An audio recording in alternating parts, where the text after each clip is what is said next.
اليوم هو يوم الوطني البلدية المصادف ل 18 جونفي من كل سنة.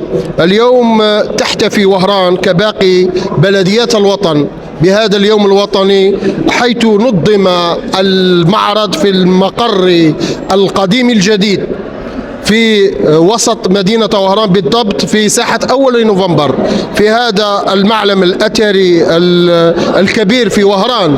اليوم نظم معرض يحاكي أدوار ووظائف مهام البلدية وما الإنجازات والأرقام التي وضعتها البلدية ضمن على شرف مواطني بلدية وهران. كما نعرف أن بلدية وهران من أكبر البلديات من حيث التوسع الحضاري، تتوسطها أكثر من 18 مندوبية ومن 6 أقسام تسيرها لهذه البلدية الكبيرة، حيث شهدت هذه البلدية عدة تظاهرات إقليمية ودولية ومحلية ووطنية، ونجحت في هذه بفضل الله سبحانه وتعالى، ثم بفضل السلطات المحلية والمجتمع المدني في تشاركيته الديمقراطية. أظن اليوم يوم الوطني البلدية هو يوم لمواطني بلدية وهران أن يتعرفوا على المهام والأدوار المنوطة بمهام البلدية وما تقدمه من خدمات وكبنية تحتية ومن خدمات على مستوى بلدية وهران. شكرا.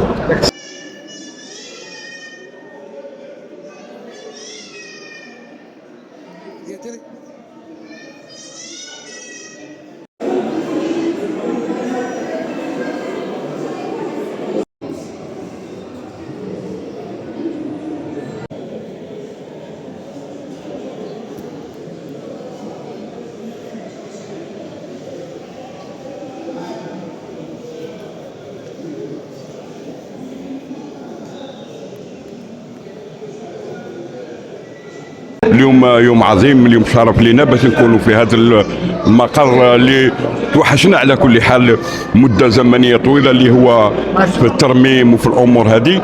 اليوم والله بهجه كبيره كي شفناها مرمم والمواطنين داخلين خارجين فرحانين على كل حال. واليوم الوطني للمدينه على كل حال مدينه وهران تستاهل اكثر من هذا الشيء، ونتمنى كل التوفيق وكل العمال البلديه عمال الولايه اللي الناس اللي واقفه وسهره على هذه المدينه على كل حال اللي تستاهل كل خير. اليوم رانا في يوم افتتاح هذا المعلم التاريخي اللي هو كان مغلوق اكثر من 20 سنه. احنا فرحانين كي راه مفتوح لخدمه الشعب، لان رجع لعهده القديم اللي ولا مقر البلديه. تتشرف مدينة وهران بحكم أنها تحصلت على المرتبة السابعة عالميا. هذا شرف لمدينة وهران أن يكون لها مقر بلدية نستطيع أن نستقبل فيه القريب والبعيد بالمعنى الشخصيات، لأن هذا عبارة عن قصر كبير وعبارة هو جزء من تاريخ مدينة وهران. نفتخر بهذا الإنجاز. شكرا للذين عملوا، شكرا للذين سهروا على تنفيذ هذا المشروع، شكرا للذين امروا ان حتى يفتح هذا الصرح الاداري والتاريخي لمدينه وهران. راني جيت اليوم معروض لهذه البلديه وكنت متقاعد منها. راني فرحان. المهم الخدمه اللي خدمت البلديه، اللي خدمت هذه المصلحه تاع البلديه عجبتني، ونشكر هادو اللي قاموا بها وكي كانت وكي ولت. راني فرحان غايه كاع ما شاء الله، والحمد لله اللي راهي كيما هكا. جد مسرور يعني لحظات غادي نعيش فيها في هذا القصر اللي نقولوا عاود ولا. هذا كان رمز، يعني متحف في وهران الحمد لله راه عاود فتح. انا ما يخفاش عليك بلي من الجد والاب ابناء البلديه، وانا كذلك عامل في البلديه. الاب الله يرحمه وجدي كانوا ثاني هنا. الاب كان عنده هنا مكتب، كان امين الماليه. يعني انا كنت صغير 7 سنوات 8 سنوات كنت نجي معاه هنايا ونعود المقهى نضرب الميفاي. اليوم الله الصوره يعني شفتها نسمع عاود ولات.